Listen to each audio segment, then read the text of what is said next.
Go to overcomecompulsivehoarding.co.uk/online therapy to get 20% off your first month of cognitive behavioural therapy, with weekly sessions online with a therapist, in addition to worksheets, a journal, meditation and yoga videos, and unlimited messaging. There's strong evidence that CBT can help people who hoard, and accessing therapy online can be affordable and accessible. Find out more and get your discount at overcomecompulsivehoarding.co.uk/online therapy. Here's a cool fact. A crocodile can't stick out its tongue. Another cool fact, you can get short-term health insurance for a month or just under a year in some states. United Healthcare short-term insurance plans are designed for people who are between jobs, coming off their parents' plan, or turning a side hustle into a full-time gig. Underwritten by Golden Rule Insurance Company, they offer flexible, budget-friendly coverage with access to a nationwide network of doctors and hospitals. Get more cool facts about United Healthcare short-term plans at uh1.com. In the market for investment-worthy bags, watches, and fine jewelry, Rebag is the answer. Rebag is a luxury resale platform where each piece is carefully inspected by experts to ensure quality and authenticity. Use Rebag to buy and sell finds from the world's top brands, including Louis Vuitton, Chanel, and Cartier. Head to Rebag.com to get 10% off your first purchase with code REBAG10. Shop today at Rebag.com. That's REBAG.com. And use promo code REBAG10 for 10% off your first purchase. Say hello to a new era of mental health care. Cerebral is here to help you achieve your mental wellness goals with professional therapy and medication management support. 100% online. You'll experience the all-new Cerebral Way, an innovative approach to mental wellness designed around you. You'll get a personalized treatment plan from a therapist, prescriber, or both in a safe and judgment-free space. Your Cerebral therapist or prescriber will outline a customized plan with clear milestones along the way, so you can get to feeling your best. With Cerebral, you're not alone in your mental health journey. We're here to empower you to live a fulfilling life. So take that first step towards a brighter future and sign up today at Cerebral.com/podcast and use code ACAST to get 15% off your first month. Offer only valid on monthly plans. Other exclusions may apply. Offer ends July 31st, 2024. See site for details.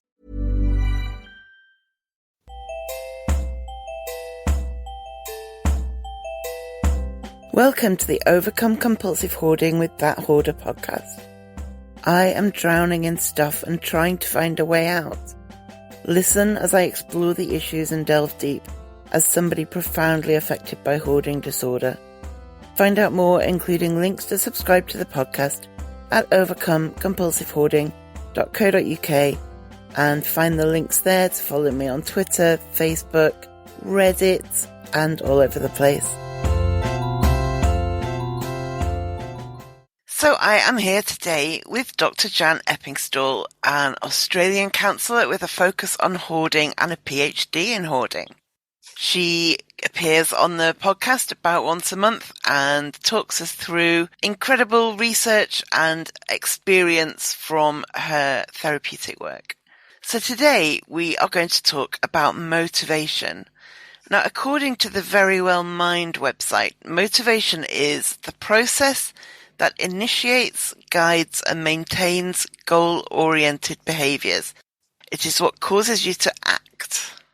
So, Jan, I read that, and this is a quote from that same website, motivation involves the biological, emotional, social, and cognitive forces that activate behaviour.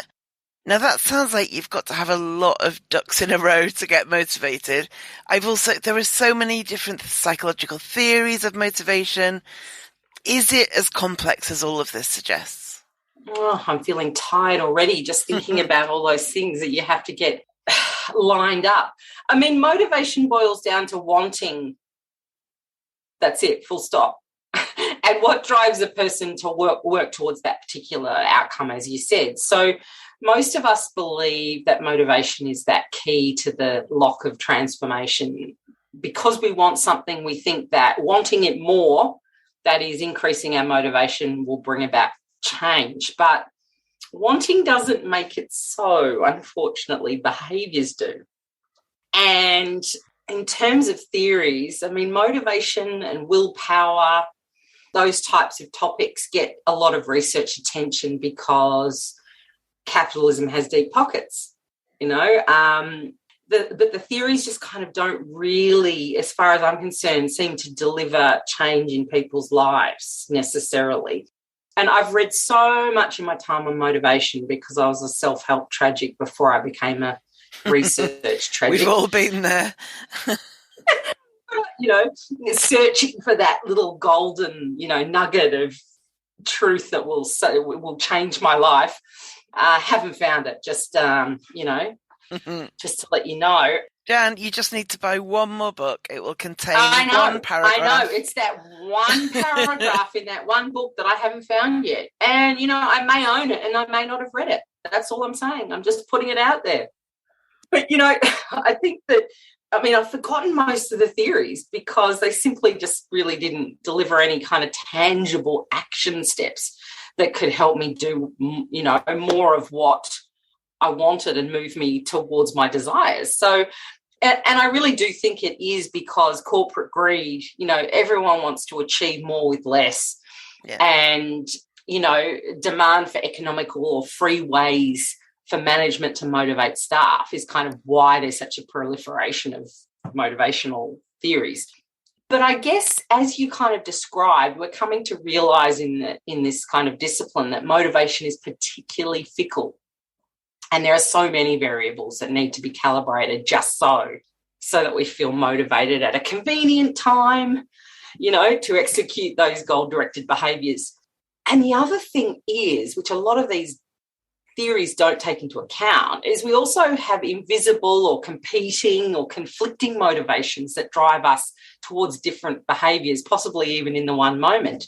You know, I want to lose 10 kilos, but I want that donut now. Like, and yeah, I want both of those things.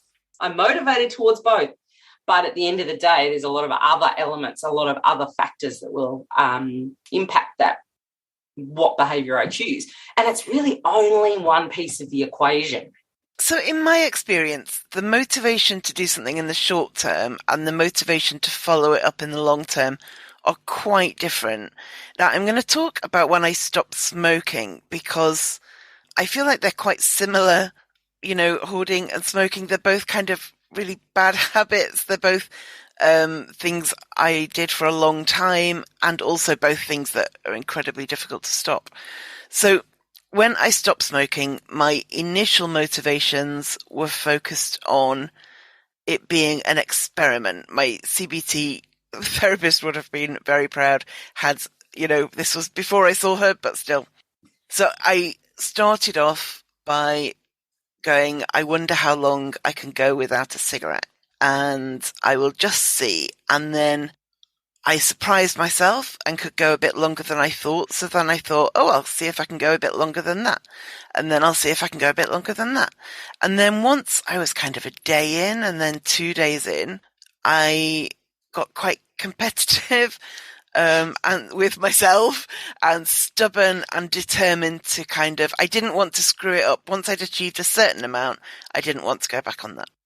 So it was incredibly difficult. That makes it sound easier than it was. It was really, really hard. But in the longer term, I don't think about smoking very much at all. And the urges to smoke are very rare.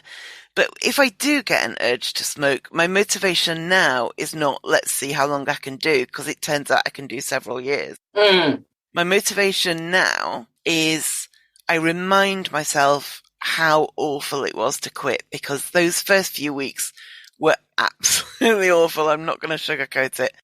And I just remind myself that if I have one cigarette now, I don't have the kind of personality where I could just have one. So if I have one cigarette now, then I'd be a smoker again, and then I'd have to quit again. Exactly. So I remind myself of how terrible quitting was, and the thought of having to do that again is what motivates me now, should I get the urge. Yeah. Okay. So I think what's kind of happening there is that in the short term, I get the sense that you use kind of raw willpower and motivation coupled with that curiosity and experimentation to get through that initial kind of withdrawal from the nicotine. And big spikes of motivation are excellent for doing really hard things. And in that case, you must have got to a position where you've kind of gone, no, drawing a line in the sand, I'm going to, really try my hardest, and also experiment a bit to see if I can go 3 days, 4 days, 5 days, whatever. So big spikes of motivation are great for doing really hard things, usually once. Yes. So some people describe to me that they get so angry about their inability to let go of stuff that they just run amok and toss everything they can get their hands on. It's like this furious kind of throwing out stuff, but it just doesn't last. It's a once and done, and you kind of can't build that up again, and it really doesn't mean that you're going to sustain change. But what I really want to know is, what did you do to encourage that new non-smoking habit? Like, what were some of the behaviours that you changed around that? Because you must have done some other things to maintain that new healthy habit.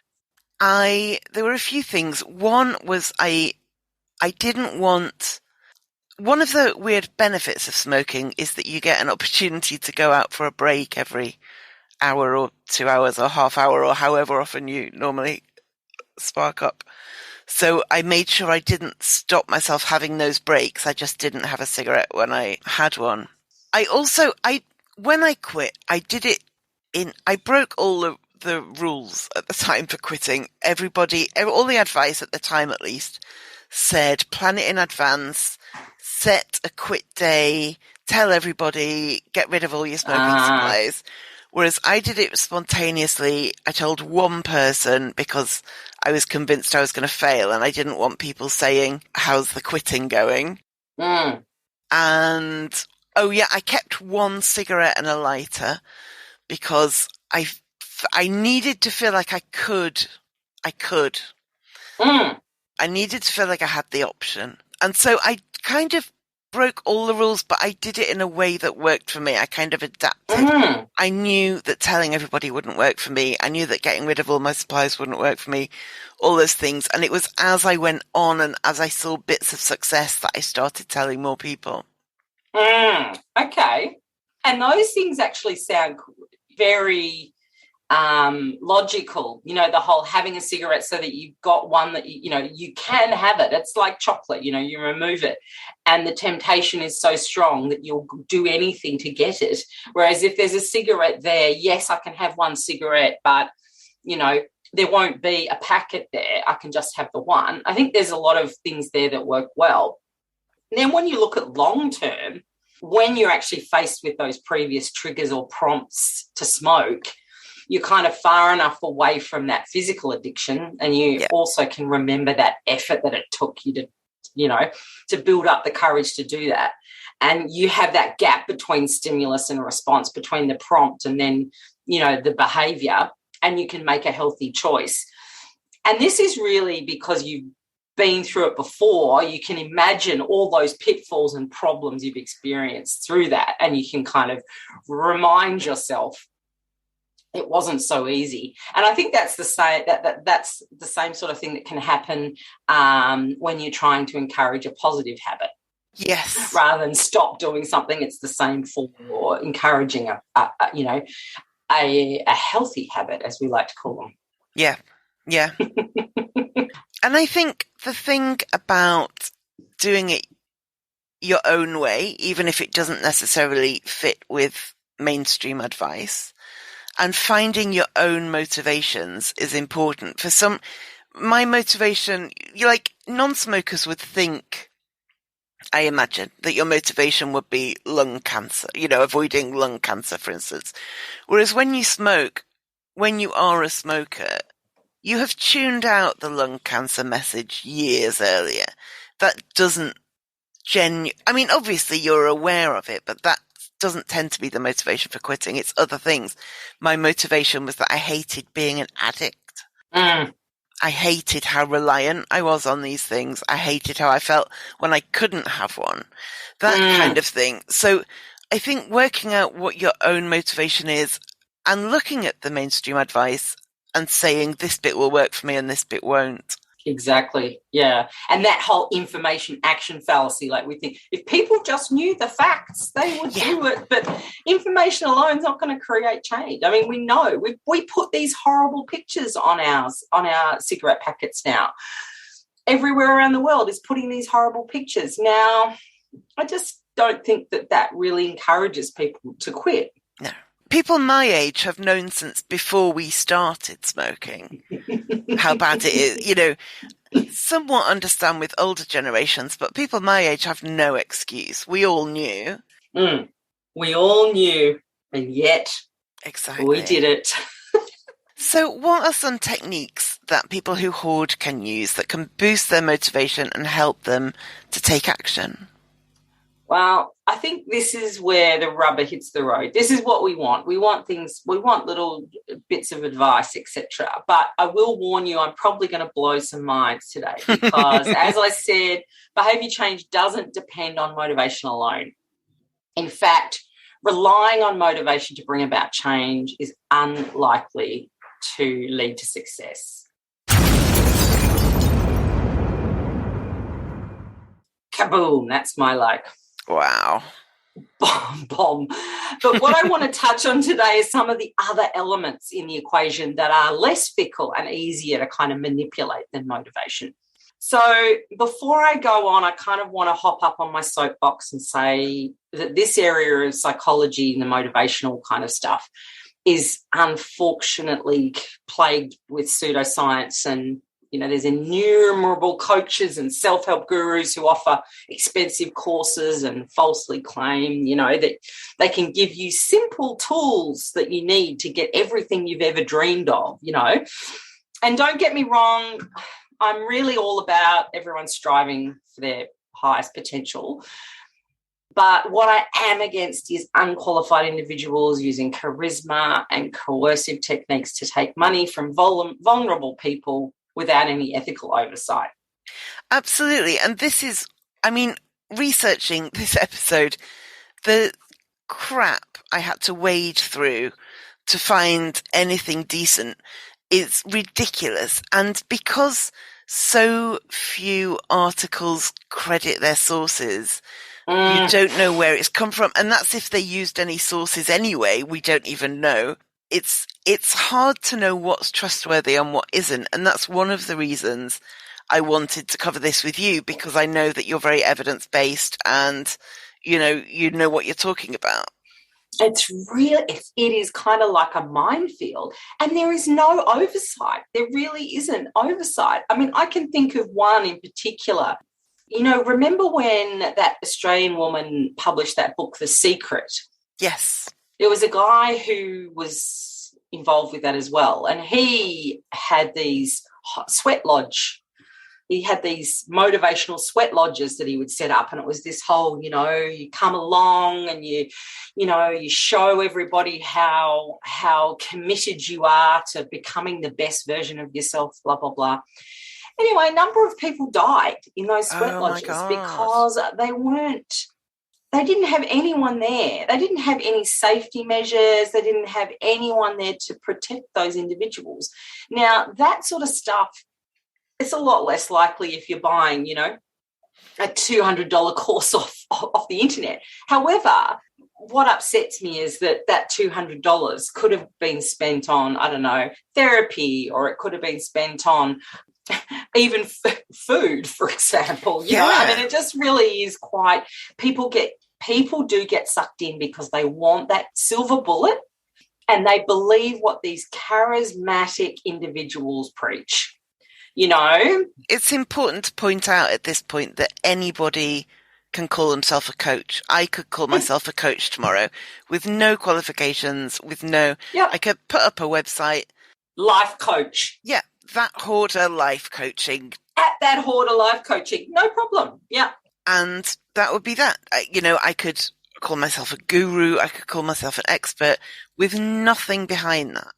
And one of the things that brings to mind is that when you belong to either the psychological society or the counselling society, there's rules in our ethical guidelines that say we are not allowed to in inverted commas, promote that we have the ability to cure, do any of those things, curing or anything. Yeah. So a lot of people see that as being, a failing. That they can't help me because they haven't got people who are writing these, flowery kind of testimonials saying how wonderful Dr. Jan is. There's no one there because it's not what we're allowed to do.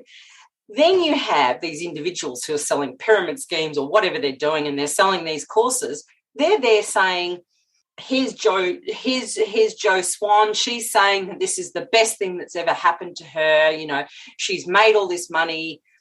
How can we verify that that's the case, A? And B, 9 times out of 10, they have to do that in order to get an accreditation or get some sort of a payment or something, or a discount off the next course. Exactly. And that's often the way it is. It's just a discount off the next course. And some people are much more vulnerable than others. Totally. Like because I used to work in marketing, I see the tactics really clearly. If you're not familiar with how these things work, you're far more likely to fall for them. And that's not a failing in you. It's the fact that these things are designed to manipulate you into buying. It's very well crafted stuff. That's right. That whole dream it, wish it, and you'll be able to do everything effortlessly, that concept, is based around that idea that everything that has happened to you has come about because your thoughts created that reality, and all of these people are pushing that kind of concept. Now, the problem with that is there's many, but one of the main things is, we know we can't control our thoughts. We can't unthink a thought. There's no backspace or delete. And being told that all you need to do is think positive thoughts is extremely invalidating and demotivating. And it can be potentially harmful for those of us who've got, say major depression or whatever, who have negative thoughts that pop up all the time, radio doom and gloom that we can't kind of shut off. We might be able to turn it down, but we can't shut it off. Or the worst one is people with OCD who overestimate the power of their intrusive negative thoughts. Yeah. Thinking it makes it true can just be basically psychologically harmful. And I think that all of that manifestation stuff, manifesting all these good things, is law of attraction stuff, is just unethical, basically. It reminds me of... So say you're doing law of attraction and you don't get what you've been manifesting. And the people in charge say you just haven't been manifesting hard enough. It reminds me of people who pray for things and don't get them, and their church says you just weren't praying hard enough. You just weren't committed enough. Yeah. You just didn't try hard enough. You just didn't want it enough. Yeah, as if the person who can't afford the next food shop, it doesn't want it enough. As if the person dying of cancer just doesn't want to be cured enough. It's ridiculous. It's ridiculous. And it is very pervasive. And there's so many people out there who are just making money hand over fist by selling this kind of dream it, wish it kind of stuff. So, that was one of the things, I don't know if you've heard of Gabrielle Oettingen. No, I don't think so. She's a German research professor at NYU. She's now at NYU, and she was a student of Martin Seligman. He's the positive psychology learned helplessness theorist. She was one of his students in the 80s. And Seligman was researching optimism and goal achievement, and his findings sort of said, we're more optimistic when we assess the reality as we've known it so far, and logically conclude that the future will work out in a similar way to the past. So we kind of go, okay, it's a positive expectation of success based on our previous experience. Okay. So say you're an athlete and you visualise yourself clocking a personal best in your 100-metre sprint before the race, then you're more likely to achieve that goal. And that's because you've actually done that before. It's something that you know you can do. So what Gabrielle wanted to know was, if positive dreams that were disconnected from past experience, would that affect people's willingness and ability to take action in their lives on a particular goal? So she piggybacked on a 12-month weight loss study and asked participants to imagine, some of them were asked to imagine successfully completing the program, and others were asked to imagine being in tempting situations and asked how they would react. And she was interested in whether the participants thought that their dreams were positive or negative. That was her clear focus. And what she found was that positive fantasies, wishes, dreams that are detached from that assessment of past experience didn't translate into motivation to act. Right. Yeah. It was not what she expected. It was like, oh, okay. So those that had imagined completing the program and being slim and gorgeous and happy lost significantly less weight than those who imagined negative scenarios. Right, right. So she published this paper in 1991, that finding that dreaming about achieving goals didn't help your goals come to fruition. To crickets. She got nada. She got nothing. Colleagues told her, you've got to change your course. You've got to do something, closer to established concepts. People just laugh when you say this. It's not, it's not going to help your career. Researching dreams is too risky.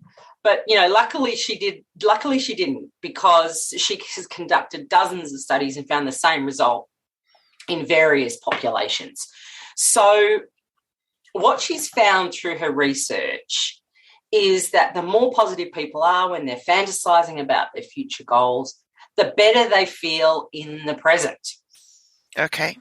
Blood pressure lowers, they relax. It's almost like the mind kind of believes that that they've completed the goal rather than just imagined it. So, and it's likely that's actually what happens, because the mind can't really distinguish between an imagined traumatic event and the actual event, right? I mean, that's what a flashback is. It still thinks you're in the moment. Yeah. So chances are your mind's going, oh, I thought about that. I'm all right. I've done it now. I'll move on. So when something is in your control, the best way to approach your fantasies of, like, say, I don't know, get uber organised or live like a monk. I mean, I'm joking. I don't think anyone wants to live like a monk necessarily unless they want to be a monk, is to investigate the obstacles that might come up for you and create a plan to overcome them. Now, that's kind of fits in with what you were saying about looking at what the options were. What did the quit smoking people say were the things I should do? Well, which of those things, are actually going to be a problem for me? And then how can I overcome that obstacle, Yeah. And this is what Gabrielle calls mental contrasting, but she's called the process WHOOP for short. I like that. So I know it's good, isn't it? WHOOP. It's like whoop. So first you name a wish, and it's something challenging but feasible. So for you it would be giving up smoking, and the outcome is I don't want to smoke anymore, and imagine the outcome. So when you're imagining the outcome, you need to then find what the main obstacles will be. Okay.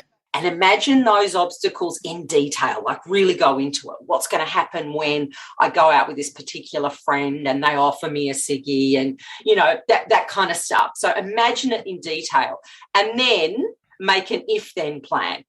If I go out with John, then I will, I don't know, tell him up front that we're not going to go to the smoking area or I don't know, whatever it might be that will work for you. I'll give you some links for the show notes, because there's a book, a website, there's even an app where you can put in, it prompts you to do first, second, third, WOOP. So wishing or attempting to manifest our preferred future doesn't motivate us to achieve our goals. So what can we actually do to boost that motivation or get more out of actually achieving the things we want to? So we need to know a little bit more about that relationship between motivation and behaviour before we can kind of answer that question. Yeah. And we all know the more motivated we are, the more likely we're to do a particular behaviour. That's agreed. When motivation is high, we take action to do difficult things when we're prompted. The harder the behaviour is to do, the less likely you are to do it. Sure, yeah. Exactly. We need more motivation to do difficult stuff like tackling the hoard. Yeah. And, of course, the reverse of this is also true. Easier a behaviour is to do, the more likely we will be to do that behaviour, and the more likely it will become a habit. Scrolling in bed, pressing snooze, eating chips, crisps. Yeah. I don't know. Well, and chips. And chips, opening an app with a red circle, clicking on an email notification. I mean, it's super easy, and we repeat it, it becomes a habit. So BJ Fogg has written a book called Tiny Habits, and he actually runs the behaviour design lab at Stanford. He actually had one of the founders of Instagram as a student. This student actually used his learnings from Fogg's behaviour design course to create the easy as pie initial promotion of Instagram, the 3-click process to upload a picture to the app. Yeah, amazing. So when you think about that, I mean, Insta is really powerful digital candy, isn't it? And it makes sense to know this and use it for good in our own lives. So in general terms, it's important to understand that human nature, the things that the app developers are capitalising on, but that we often overlook when we come to try and change our own behaviours.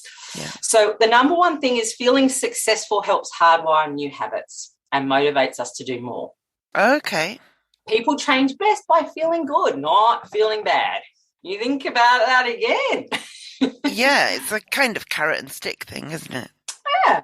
Facebook, Instagram, Twitter, they all make us feel successful, popular, witty, attractive, by allowing retweets and shares and likes and reactions. And that makes us feel good. Yeah. So feeling good is what we need to do. We need to feel successful. And all behaviour, and the second thing is all behaviours emerge from the same components that drive all of our actions and reactions. So if we can understand that, then we can kind of stop beating ourselves up for being undisciplined or weak. And we can actually try to design our life for changes in behaviour.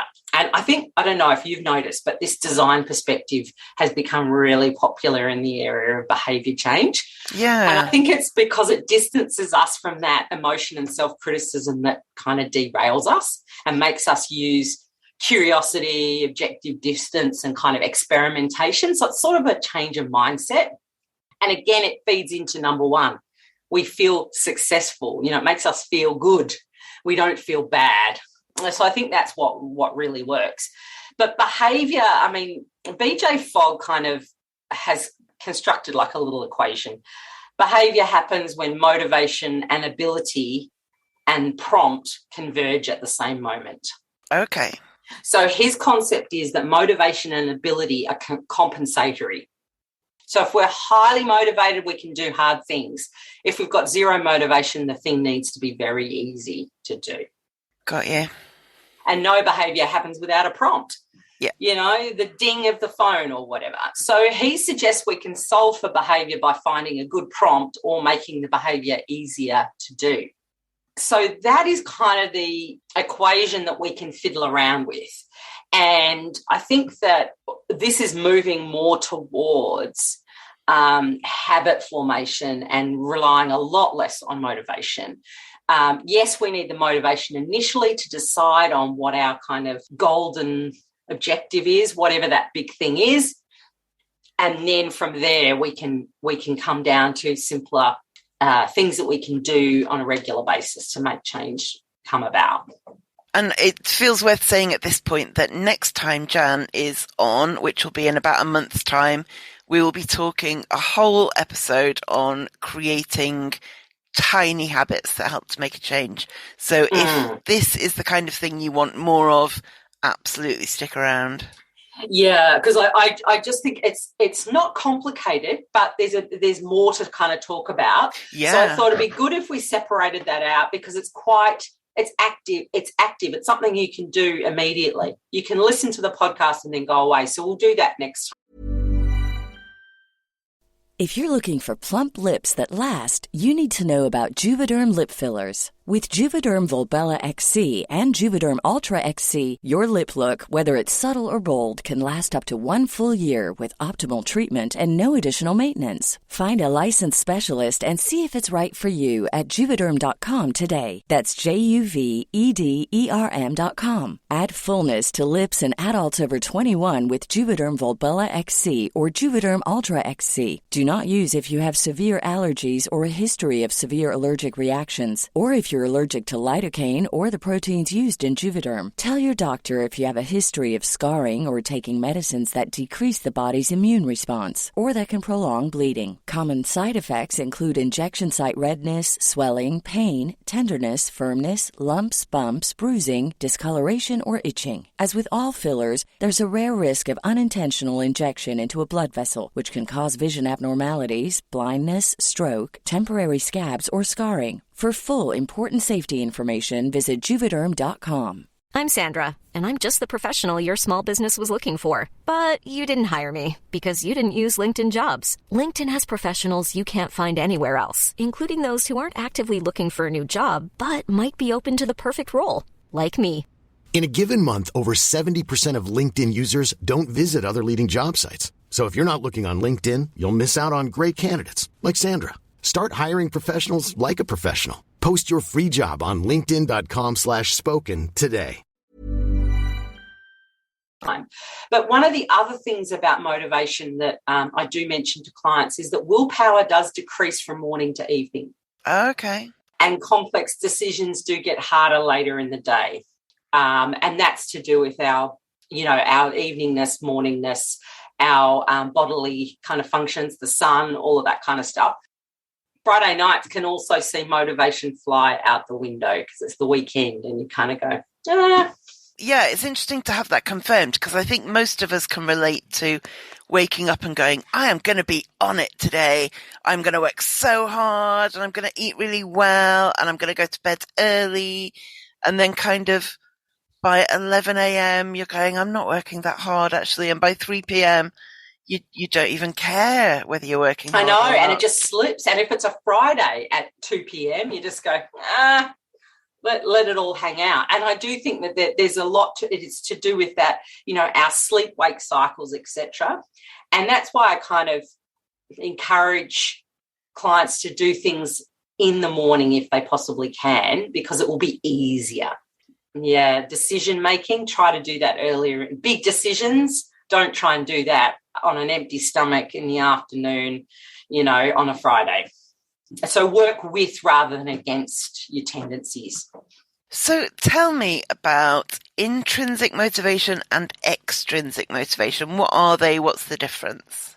Okay. Well, intrinsic is an internal sense of your desire to succeed. So it's your pride, self-worth, sense of value is defined by your ability to achieve a particular outcome. So that's what pushes you to achieve. And this type of drive and stamina is what we see in elite athletes or billionaires, entrepreneurs, political leaders, Nobel laureates.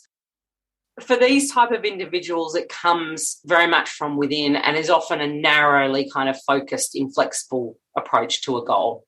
And unfortunately, too much of a good thing can be bad. So intrinsic motivation at these extreme levels without checks and balances can kind of lead to some pretty antisocial outcomes.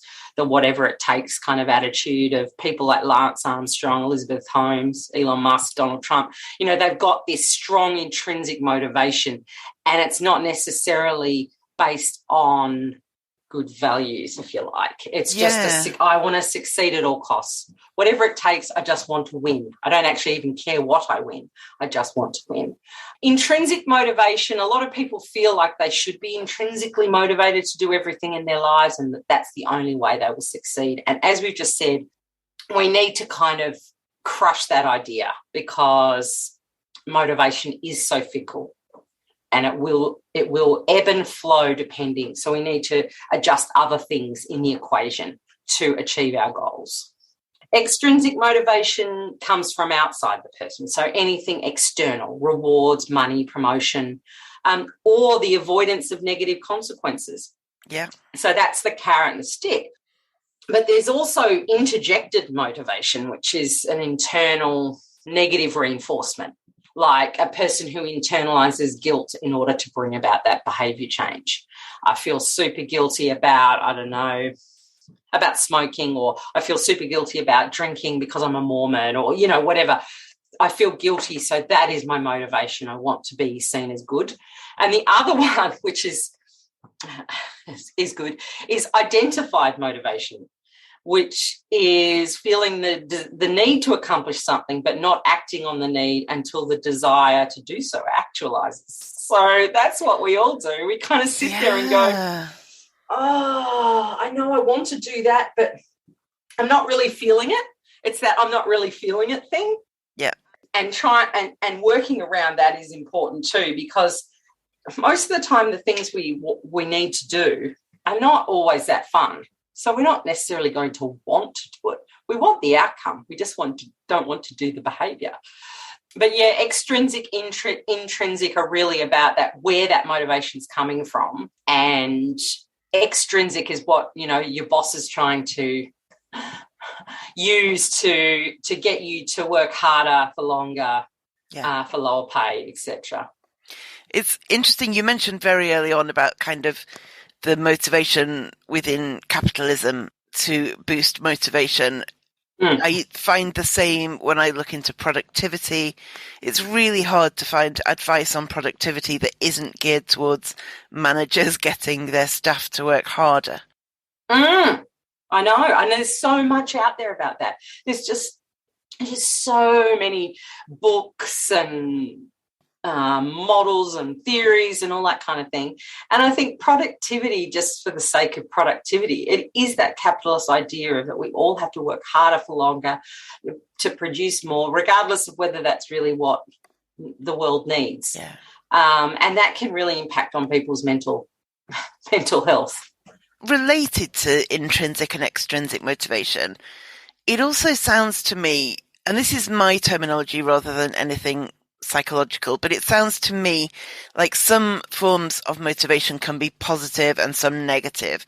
So I would consider positive motivation to be having optimistic goals. You really want to see change. You really want a tidy home. Negative motivation might be that the landlord is inspecting your home next week. Is there a difference in how effective these are? Any kind of negative reinforcement, which is going to be that kind of negative, the landlord coming around, is unlikely to create lasting change. It might create, as we said before, that big peak of motivation once. Yeah. And you're going to, it's going to short term, you're going to tackle the most obvious parts of the hoard, but it won't actually kickstart that new love of decluttering and organising, because you feel bad, and we just don't like to feel bad. So positive motivation, having those optimistic goals, and then considering what might be your obstacles as an individual and how to overcome those, that's going to make you feel more self-confident, more, you have that level of efficacy, you can do it and you've been doing it. I think that's what is nice about habit formation, is that you've got evidence that even if you can't see it visually yourself because of, I don't know, clutter blindness or just feeling like things haven't changed. But if you're using a habit tracker and you're saying, I have done that action every day for a month, I know that I have, and I know that's moving in the right direction, you feel good. It's like getting a like or a tick or a something, It's like getting A+ in the corner of your essay at school. And that's what we love it. I use various apps to track things for this reason, how many bags I get out of the house, that kind of thing. So that, one of the reasons, or one of the results, I should say, rather than reasons I started just because I'm obsessive. But one of the results of it is that if I feel like, I can't, I'm getting nowhere, I can't do it, I can literally just look at the app and go, how many 100 bags have I got out? I can clearly do this. And so again, back to smoking, when I was initially quitting, I had these apps that would tell me, Like I would get a ping and it would say your heart rate's gone back to normal, or like, and then a few days later your blood pressure's gone back to normal, and they would calculate how much money I'd saved and all these things. And when I needed a motivation boost, I would look at the apps and go, okay, that's really helpful. I don't want to go back on that progress. And that's great. And that is just the visual of having that laid out in front of you is, there's no argument. And that's what I like about it. And that's why I encourage people to use some sort of a way to record those habits and those successes, because that is what's going to pull you through when you feel you just can't do it anymore. You look and you say, I've done it. I did it. I've done it. I've done that for today. And I think that's really often the mistake people make is not reinforcing the good work that they've done and recognizing it and accepting that, you are capable. I've learnt I'm really susceptible to what's called gamification, which is like, say tracking something on an app, like you get like awards if you do it for 10 days in a row or that kind of thing. And some people are, I suspect, and some people aren't susceptible to this. But I've learned, and I use it in two ways. One is if there's an app or a website or something that won't be that helpful to me and I see that it's highly gamified, then I just don't use it because I know it will suck me in.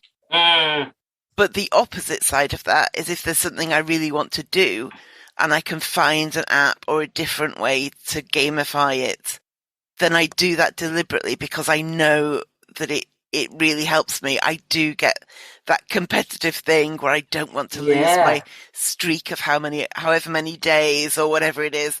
That's true. Maintaining that streak is really motivating for me too. It's like, I've done 7 days of something, oh my gosh. And then it gets to how many weeks, and then it expands out. It's like, I've done that for 4 months. And that gamification, making it work for you is a superb way to go, I think. Lots of us are really competitive with ourselves. I mean, with others as well, but with ourselves. And if we're not feeling good, our motivation drops and we just give up. Totally. Now, a slightly different approach, but in my experience, I've found that I can get more motivated after I start taking action rather than when I anticipate it. So I really, really, really don't want to do something, and then I do it or I start doing it and I think, oh, this isn't so bad. I can do it. I can do it again tomorrow. I can do it again the day after. So planning this episode made me think about this and wonder whether I can try and persuade myself to start things even if I feel no motivation, in the hope that the motivation kind of catches up with me. Does that make any sense from what you've researched and what you understand? It really does. It really, really does. And that will hook in as well with when we talk about these tiny habits, because that's exactly it. Having the habit so tiny, that way you can achieve it. You can do the action even if you've got zero motivation. One push up against the wall, or if you want to floss one tooth, for example, that is your smallest. And of course, you're 9 times out of 10, you're going to do more than that. But on those days when you really can't pull yourself up to be motivated to do a big thing, you can still tick that box because you did that habit. Even if it was one tooth, you've done it. I've done it. I can forget about that. I have not lost my streak. And that will continue to make you feel good. And it is that action before behaviour that, we can't really always wait for that motivation fairy to kind of wave their magic wand, as I say. But that feeling of success does wire new habits. And celebrating the successes, no matter how small, will allow you to take advantage of all those neurochemicals, like you were saying about gamification. That is what that is doing. It is just trickle cascade of neurochemicals that are saying, hey, I've done it. I've kept that streak for 2 to 3 months. But for many of us, kind of feeling successful in relation to our hoarding is a strange concept. Like, we're so used to beating ourselves up about being lazy or useless, and we haven't felt success for a long time, perhaps, maybe ever. For some people. So taking action when you don't have motivation is kind of an experiment to see what happens when you repeatedly kind of take those minuscule steps will hopefully lead to that success, which then leads to motivation. So, and it is exactly like that. Your motivation is catching up with your action. I know I talked about this, I think it was in the Q&A episode, but something I've started doing in that kind of take a tiny extra step way is one of my bad habits was that I would fill up a rubbish bag and then put it behind the front door. The idea that when I went out, I would take it with me, and then, I wouldn't. So there would be a build-up of rubbish bags behind the front door and in the hallway. And what I started doing as a tiny extra was, instead of putting it behind the front door, I would put it just outside the front door. And the only extra thing I had to do was open the front door and put it 1 foot further away. But the actual result of that is, once I've got the front door open and it's in my hand, then I think, well, I may as well take it out to the big bin. I've got this far. I may as well just take it and a few steps further, and then it's gone for good. And it's important when I'm inside the house with the bag in my hand that I'm not thinking I'll take this all the way to the big bin, because I know I wouldn't. But if I can say to myself, literally all you have to do is open the door and reach, then I can do that. But the result is often better than I'm planning. Exactly. And stop doing things when you're doing well. Like, people want to keep going with things. I think we talked about that before. People kind of, oh yes, I'm really in the groove, I'll keep going. And then they get exhausted, they hurt themselves, they can't keep going. And then they miss a few days, beat themselves up. I'm hopeless, I'm useless, I can't do this. Whereas if they just stopped where they decided to stop, like the 2-minute point, or the putting your bag outside the door. Okay, I'm happy with that. It's there, it's outside. I don't have to go to the big bin. I can just put it there. That's all right. I have closed the loop on that action that I wanted to do. I think some people, I think it's important to kind of think through behaviours too, of what you want to achieve, which is getting rid of things out of the house. Well, what is the circle of actions that you need to take to close the loop? Yeah. And I'm often found shouting at the children, close the loop, you haven't put that in the bar, or you haven't done that. You've rinsed your dish, you've rinsed your plate of your Weet-Bix. How can you close the loop? Put it in the dishwasher. Yeah, like when you've done the laundry, it's gone through the machine, I feel like it's finished, and it's not at all finished. It's only half started. It needs to be hung up to dry, and then when it's dry, it needs to be put away. It needs to be folded first, maybe. I don't know. Some people don't. I'm a folding nerd. Some people don't, but I am a folding nerd. I'm embarrassingly a KonMari folder. It's folding it and then putting it away, or then getting the children to come and collect it and put it away themselves. But it is that closing the loop and recognizing what actually happens, what actually needs to happen for you to achieve that outcome, and writing it down step by step if you're really overwhelmed. And I said this to quite a few clients, okay, you want to have your dishes washed at the end of every evening and put away. What is the very first thing you have to do? And then the next thing, and then the next thing, and then the next thing. And if you have to tick all those things off as you go, great. Fine. If you are not even going to go near the kitchen, your tiny, tiny habit might be walk into the kitchen and put the plug in the sink or something. I don't know, but one tiny thing. I think you were talking about the turning the gas stove on, going and you want to make breakfast for yourself. So you go in, you turn the stove on. Even if you turn it off immediately, it's the start. It's that action. It's getting in motion and starting to take those actions towards what you want. So what I'm learning from everything you've said is that it's complex. obviously everything is, but that there are different factors. Motivation isn't necessarily the all-important factor that people give it too much credit for. We can make progress if we're not motivated, but motivation helps. But also that it looks different for different people. I remember talking to a coach some years ago in a work context, and I was struggling with motivation, procrastination kind of things. And she said, if your values are in alignment with what you need to get done, then you'll just do it. And that was the most ridiculous oversimplification, because it wasn't like what I was trying to do was not in line with my values. So then I started going, so are my values different to what I think they are?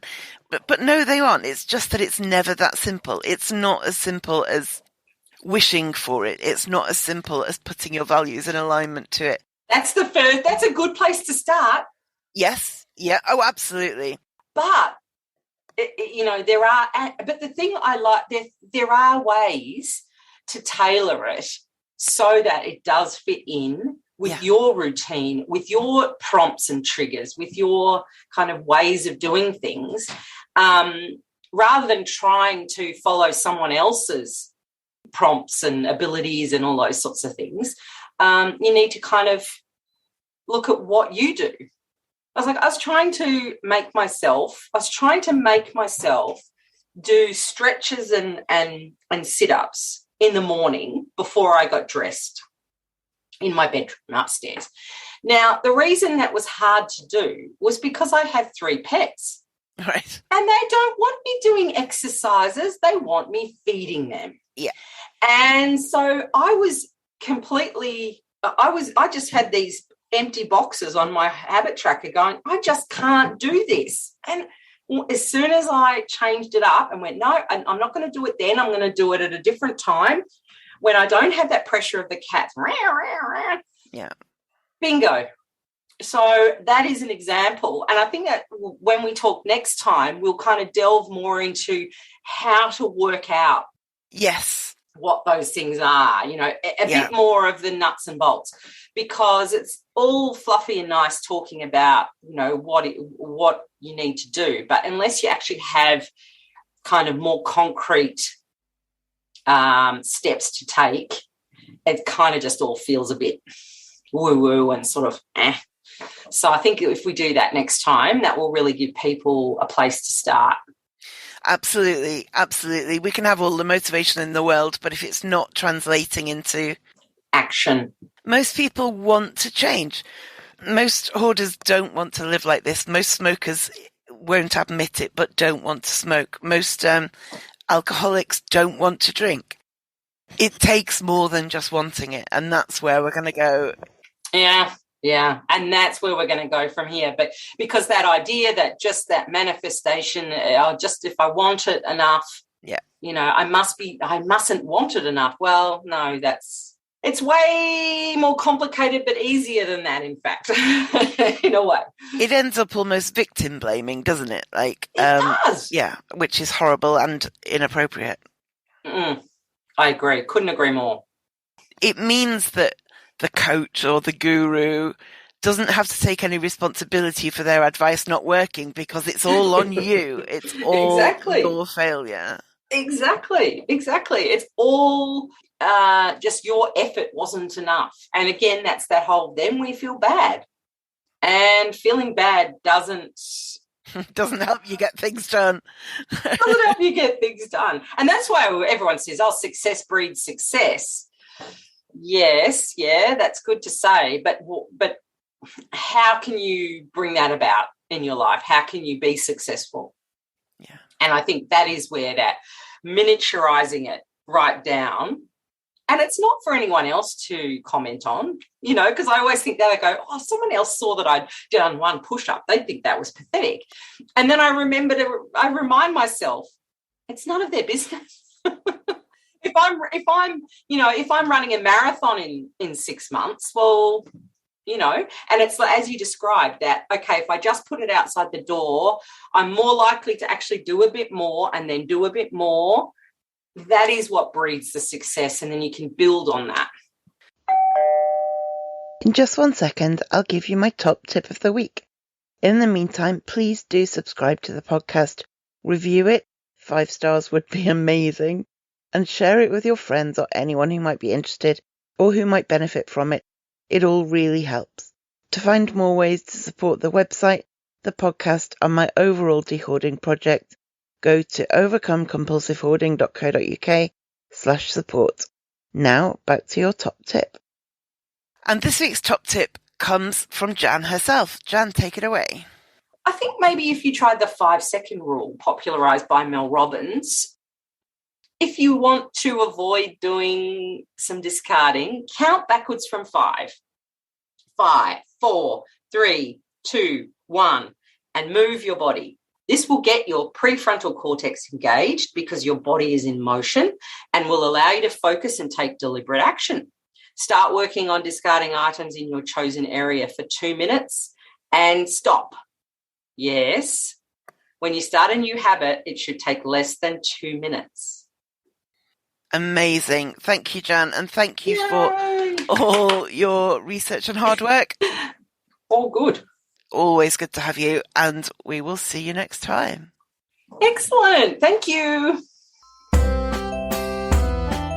Thank you for listening to the Overcome Compulsive Hoarding podcast. You can find more online at overcomecompulsivehoarding.co.uk. You can find me on Twitter at @thathoarder and on Facebook at Overcome Compulsive Hoarding with That Hoarder. To find out more about how you can support this podcast and the overall project, go to overcomecompulsivehoarding.co.uk/support and do subscribe to this podcast so you make sure you don't miss any future episodes.